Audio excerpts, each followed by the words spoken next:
Maayong hapon sa tanan. Ilabi na sa mga ikong katahuran sa mga mahal nga magtutudlo. Divine Master Pope Benito Gabuliabo. O sa tanan nga mga kardinal sa naakaron. Maayong hapon kanatong tanan. Kini nga akong video, tubag lang ni sa panahon nga ang among magtutudlo nga aduna siya argumento mahitungod kang Pablo, kang Pedro.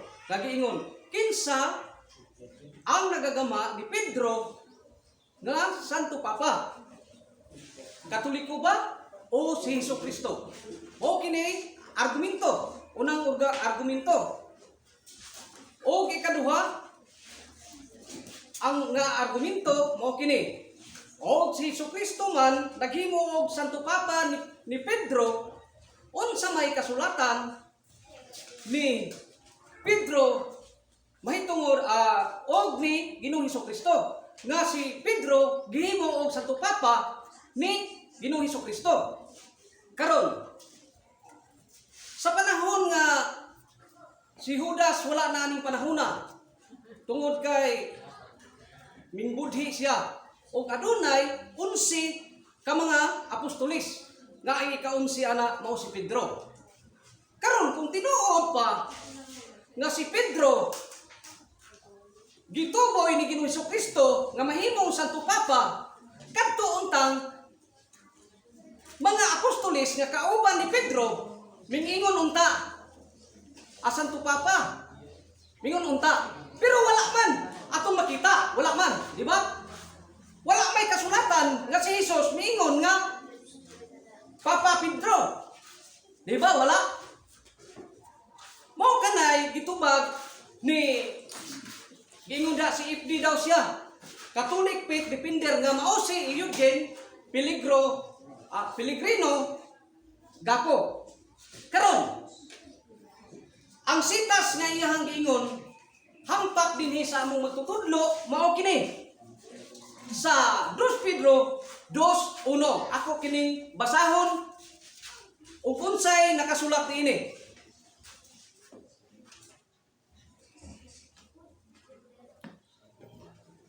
2 Pedro kapitulo 2 bersikulo 1. Apan diha usab laing mga mini nga propeta sa taliwala sa katawhan. Maingon nga sa taliwala ninyo. Ninyo ang ingon riya ninyo. Adunay nga magtutudlo nga sa tago magapasunod sa makapadaot nga mga enerhiya o magapanghimakak pagani sa kaganon nga maoy nagpalit kanila og busa magpahimutang sa kalit nga pagkalaglag diha sa ilang kaugalingon. Mao ni gihatag nga sitas ni Eugene Pellegrino nga iyang ipamatuod nga among magtutudlo iyahang gipasanginlan nga mini nga magtutudlo. Mao ni iyang buot pasabot ni aning puntuha nga iyang gisulti. Karon kung atong basihan ang ikaduhang teksto nga iyang gihatag sa Mateo 16:18 paingon sa 19, atong basahon og tinuod ba nga si Ginoong Jesucristo gasulti nga si Pedro iyang gihatagan katungod nga mahimong Santo Papa. Ako kining basahon sa Mateo 16:18 paingon sa 19. Yun rin.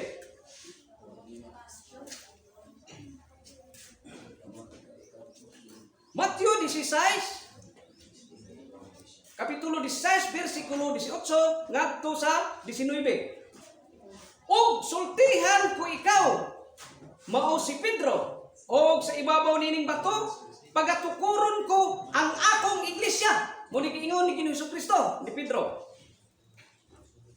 O ang mga gahom sa kamatayon dili kayo makabuntog kaniya. O hatagan ko ikaw sa mga yawi sa gingharian sa langit. O bisan unsay imong pagabugkuson dinhi sa yuta dito sa langit pagailhon kini nga binukos o bisan unsay imong paggaluagan dinhi sa yuta dito sa langit, pagailhon ini nga linuagan. Karon mga igsoon, sa tanang tigpaminaw sa mga Katoliko, kining giingon ni Eugene aning maong sitas nga nagsulti daw kuno si Ginoong Hesukristo nga si Pedro gihimog Santo Papa ni Ginoong Hesukristo. Wa gyud mga mabasa ni ini mga igsoon nga si Pedro giingon hingingon si Ginoong Hesukristo nga siya usa ka Santo Papa. Wala gyud mga igsoon. Pero ang iyang gisulti sa 2 Pedro 2:1, iyang ipamatuod nga amo magtutudlo usa ka bakakon mga igsoon. Mao kana iyang giingon. Pero iyang giingon diri sa sita sa Matthew 16:18 paingon sa 19, wala gyoy ming sulod diri nga gihinganlan si Pedro nga Santo Papa. Ngano man kaning mga igsoon kaning ato ang igsoon nga mga pundok nga Katoliko. Wala mi nga moangkon nga kami naguna ninyo. Mo nang ingon dayon mo nga mga mi nga magsasangyaw. Wala mi mo ingon ninyo. Kay kamo mo'y nagsunod sa mga apostoles sa panahon nga si Ginoong Hesukristo mikayab sa langit. Tinuod man na. Pero sa panahon nga ang mga Kristiyanos gipangpatay sa mga emperador dito sa Roma, gikan ni Nero hangtod sa 313 AD, dito nahibalik ang Christianity tungod kay si Constantine o si Licinius nagbuhat og decree aron ang Christianity nga dito ni Ginoong Hesukristo mapanalipdan tungod kay siya katong giingon diha nga bato. Kay giingon diha ipamatud ani Pablo nga ang bato mao si Kristo. Pero mga igsoon, wala gani mo. Mo pasalamat ni Pablo, mas may pasalamat ka mong Pedro nga ubuot hunaon si Pablo mo'y dako kayo nagtabang sa panahon nga si Kristo wala na. Munay inyong basihan. Karon kana inyong gihatag nga sitas sa 2 Pedro 2:9, kamo may maigo ana. Tungod kay bisan tuod kamoy una nga gitukod. Pero atong basahon sa Jeremias 27:14. Akong basahon.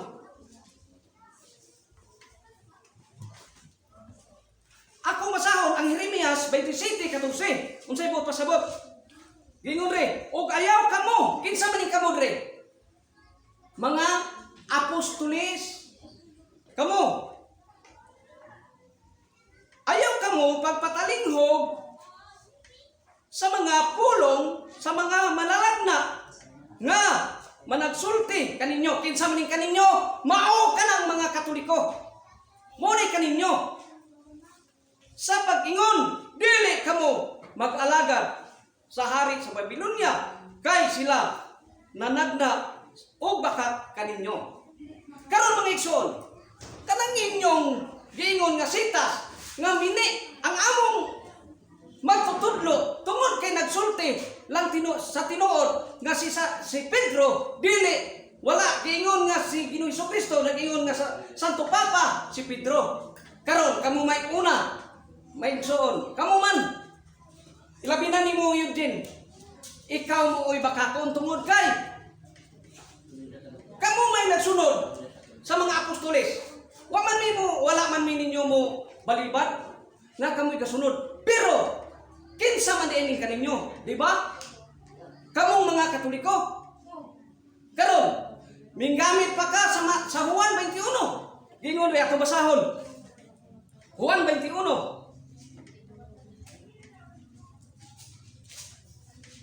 Juan 21:15 ngadto sa 19. Gingon ri. Og sa nakapamahaw na sila, si Jesus mingon kang Simon Pedro, Simon anak ni Juan, gigugma mo ba ako? Labaw pa niini? Mo ni giingon. Siya mitubag kaniya. Oo, Ginoo, nasayod ka. Nga gihigugma ko ikaw. Siya miingon kaniya. Pakan-a ang agong nating karniro. Giingon rin. Siya miingon kaniya. Sa makaduha, Simon anak ni Juan, gihigugma mo ba ako? Siya mitubag kaniya, "Oo, Ginoo, nasayod ka, nga gihigugma ko ikaw." Siya miingon kaniya, "Tagda ang akong mga karniro." Og siya miingon kaniya sa ikatulo, "Simon anak ni Juan, gihigugma mo ba ako?" Og gikasubo ni Pedro ang iyang pag-ingon kaniya sa makatulo, "Gihigugma mo ba ako?" Og siya miingon kaniya, "Ginoo, nasayod ikaw sa tanan. Nasayod ka nga gihigugma ko ikaw." Si Jesus miingon kaniya, "Pakan-a ang akong mga karniro. Sa pagkatinuod, magaingon ako kaninyo, nga sa patanon ka pa ikaw ra ang magbakos sa imong kaugalingon, o ikaw ra ang magbuot sa pagsuroy-suroy, bisan diin sumala sa imong gusto. Apan, inig katigulang mo na, pagatuyuron mo ang imong mga kamot, o lain ang magabakos kanimo o magadala kanimo sa dapit dili mo gustong atuan." Giingon niya kini aron sa pagpaila sa kamatayon nga pinaagid niini pagapasidunggan ni Pedro ang Dios. Og tapos makasulti niini siya miingon kaniya, "Sumunod ka kanako." Karon mga igsoon, nganong misulti man Eugene, nganong misulti man si Ginoong Hesukristo, iya man giingnan si Pedro, "Pedro, gihigugma mo ba ako sa makatulo?" Unsa may buot pasabot ana? Basig wala ka kasabot ana, ako'y muhatag nimo. Nganong miingon si Hesukristo nga ikaw Pedro, gihigugma mo ako? Tungod kay si Pedro bakakon nga pagkatao. Bakakon. Ngano man? Mingon ko bakakon tungod kay na ay mabasa, kay nagsalig og litra por litra na may mabasa. Unsa may kapangatuod nga nako na maka? Di ba ang bakak, ang amahan sa bakak mauman ang yawa? Atong basahon ang Matthew 16:21-23. Unsay nakasulat?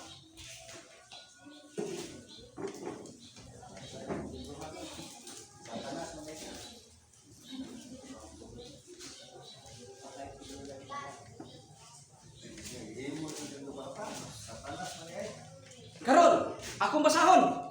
Matthew 16:21, kapitulo 21, kapitulo 16, versikulo 21, tudling 23. Sorry ha.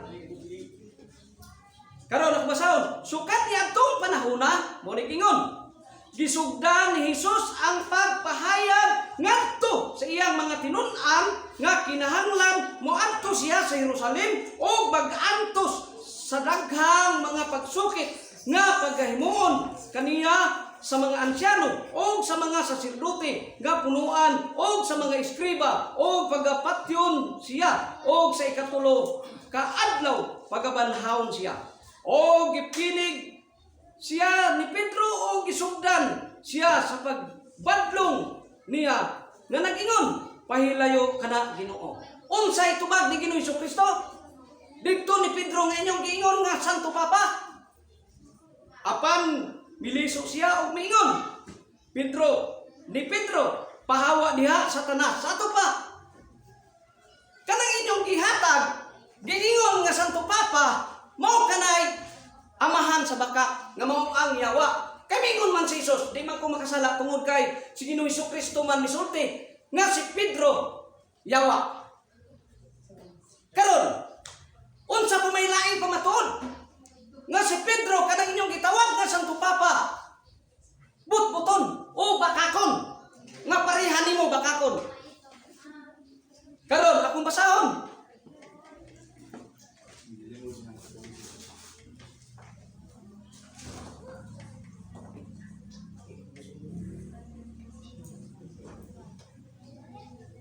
Kining panahon na ako basahon mo kini paglimod ni Pedro, pagpamatuod nga si Pedro bakakon. Karon, og sa nag-awit sila usa ka awit ngadto sila sa bungtod sa mga olibo. Mo ni ingon. Og si Jesus mingon kanila, "Kamong tanan manag pangibog kay ni nahisulat man kini nga nagaingon, Pagkasamaran ko ang magbalantay og ang mga karnero magakatibulaan apan tapos ako mabanhaw mauna ako kaninyo og sa adto sa Galilea og si Pedro miingon kaniya bisan pakon musibog ang tanan ako dili gayon.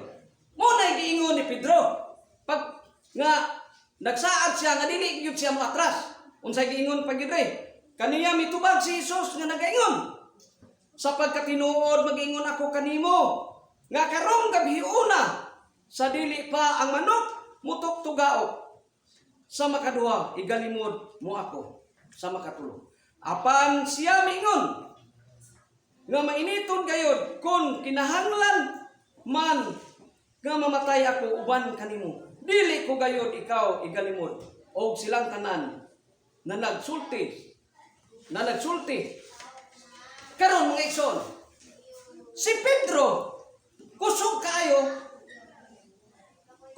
siya nga mamakak sa iyang istorya. Mo na inyong giingon nga inyong Santo Papa nga bisan si Ginoong Jesucristo wala gani magsulti nga si Pedro himuon nga Santo Papa. Unsa may kasulatan? Walay mabasa. Karon unsa pa may ikadugang na kung pamatuod nga si Pedro kanang inyong gihimong Santo Papa but-buton bakakon tungod kay si Ginoong Jesucristo samtang gilatigo na sa mga Hudiyo. Gipangutana siya sa usa ka babae nga kauban ba nimo si Jesus? Wala siya musulti niana. Namakak siya atong basahon.